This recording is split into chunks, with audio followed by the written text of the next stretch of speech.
Moikka ja tervetuloa meidän mukaan Karhun kierrokselle. Täällä on messissä taas mun serkku Noora, jonka te olette nähneet muilla Aussi-videoilla aikaisemminkin. Ja me tosiaan päätettiin tässä pari päivää sitten, että me halutaan lähteä kiertämään Karhun kierros, joten ei kun menoksi.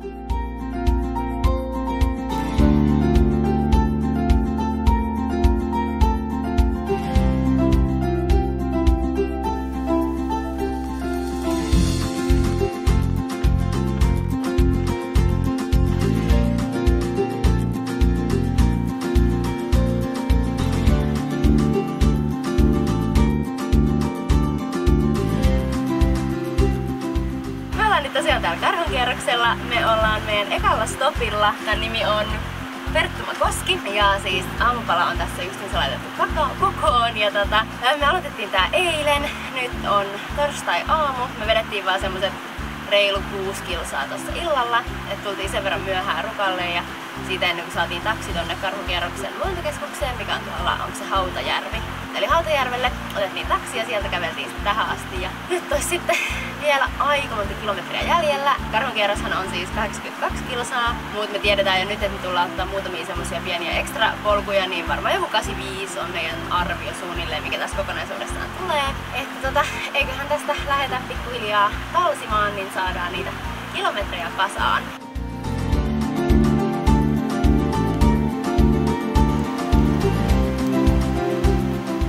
Me ollaan nyt tultu meidän majapaikasta joku vajaa 6 kilsaa eteenpäin. Ollaan jouduttu vähän tommosiin pieniin ukkosmyrskyihin, joten sadetta täällä.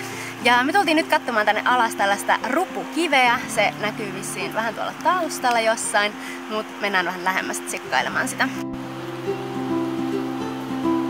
Siinä se nyt sitten on.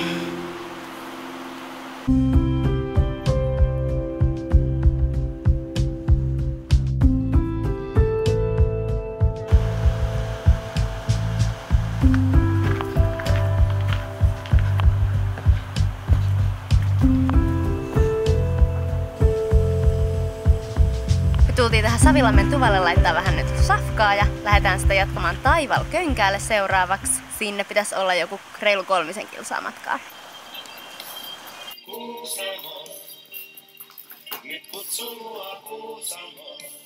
Päästiin nyt Taivalkönkäälle asti, tultiin taas tänne tämmöiseen tupaan pienelle tauolle. Yritetään saada puhelin toimii sen verran, että nähdään mikä on sadesään tila ja ilmeisesti hyvältä näyttää. Toivottavasti vikat sateet meni nyt ja seuraavat päivät olisi pelkkää aurinkoa.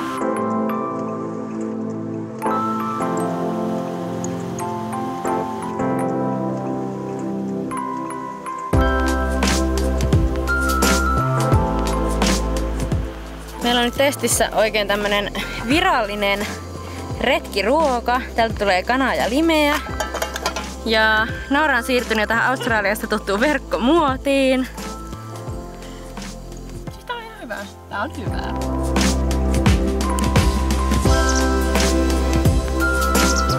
Tosiaan tultiin tähän Rönsylammelle nyt yöksi, leiriydyttiin justiinsa ja syötiin tossa. Eli tää on aika lähellä josta Oulangan luontokeskusta. Me ollaan joku 18 kilsaa suunnilleen menty tänään. Ja alkaa olla sen verran poikki, että ihan kohta mennään nukkumaan. Ensimmäinen poro nähtiin reitin varrella äsken. Ei saatu kyllä videolle, mutta meidän tulomatkalla tänne nähtiin ainakin 40+ poroa. Siis se oli semmoista kunnon poropujottelua toi loppumatkan ajaminen, mutta sinällään ihan hauskaa puuhaa, mutta aika tarkkana sai kyllä olla. Poro kuuluu, mutta ei näy. Meillä oli täällä yöllä vähän liikaakin poroja. Aika monta poroa veti tossa meidän delta vierestä yöllä kuuluvaa klomp klomp klomp, kun ne veteli ohi, mutta ei sitä kurkittu sen enempää. Nyt se on kyllä jossain ihan lähellä.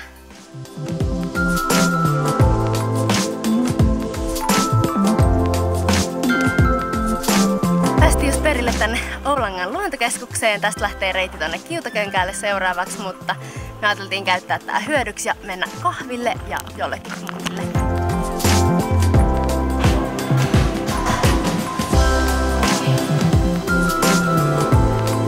Nyt on tankattu tässä ja matka jatkuu takas Karhunkierrokselle.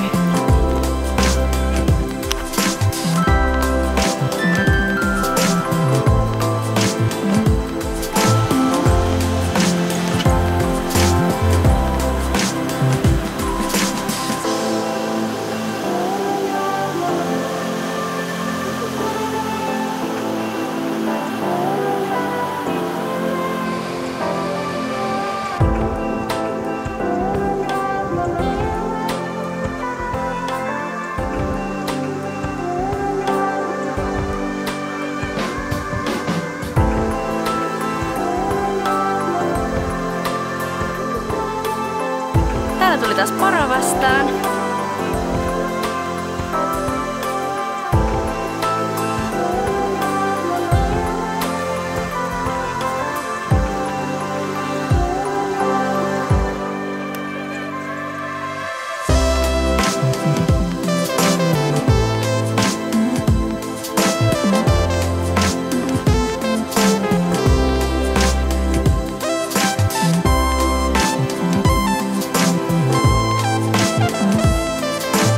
Tultiin tänne alas ansakämpälle tuolta reitiltä ja otettiin rinkat tonne mäen päälle ja täällä on huussitauko.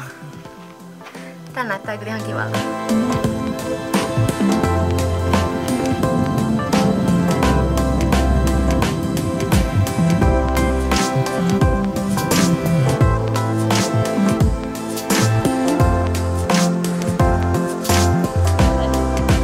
Me ollaan ihan kohta tuolla seuraavalla pysähdyspaikalla, mutta se on ihan järkyttävän pitkä nousu. Tää on aivan hullu, tää ei ikinä lopu. Se olikin sitten vaarallinen lasku, mikä justiinsa kavuttiin ylös.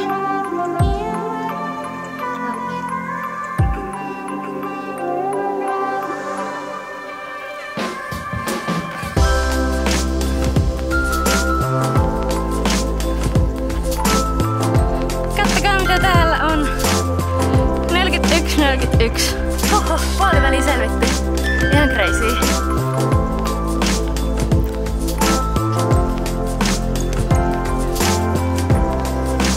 Päästiin perille, mikä tää on Jussin käppä. Saatiin jalat nostettua seinälle. Very nice.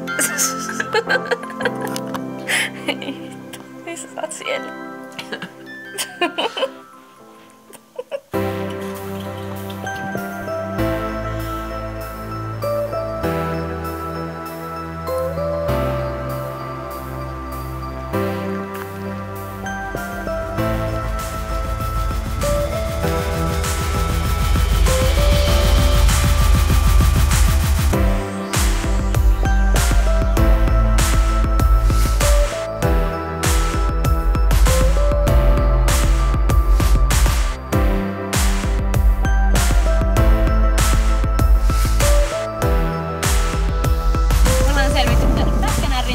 Hirveä kipuaminen tänne ylös asti, mutta maisemat on kyllä ihan vörtit. Me oltiin yötä siis siellä Jussin kämpällä ja ajateltiin, että pitää testata edes yksi tommonen kämppäkerta, niin täällä kierroksen varrella on. Ja siis se oli muuten todella jees, mutta joku tyyppi siellä kuorsasi niin kovaa, että se kyllä vähän häiritsi tuo touhua, mutta muuten siis oikein hyvä.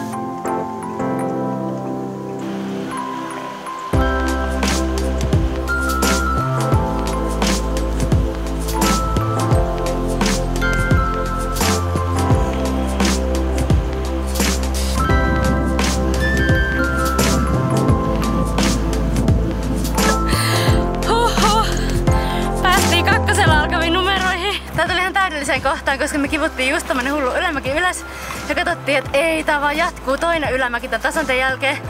Mutta tässä tasanteella onkin 2 esimerkkiä, me oltiin päätetty, että tässä on tauko, joten tää teki hyvää.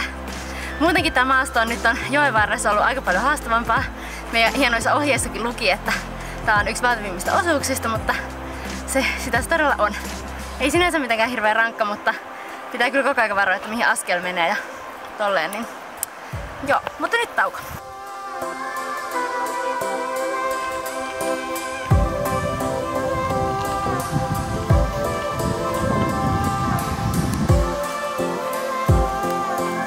No niin, päästiin tänne Harrin suvannolle kahville poron kanssa.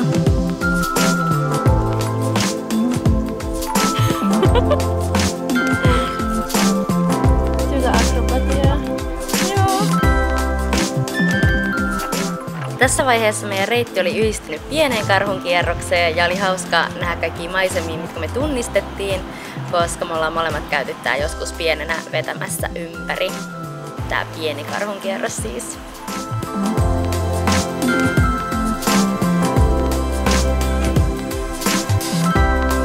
Täällä kuvataan 19 kilsan merkkiä. Ollaan päästy ykkösillä alkaviin numeroihin. Yes.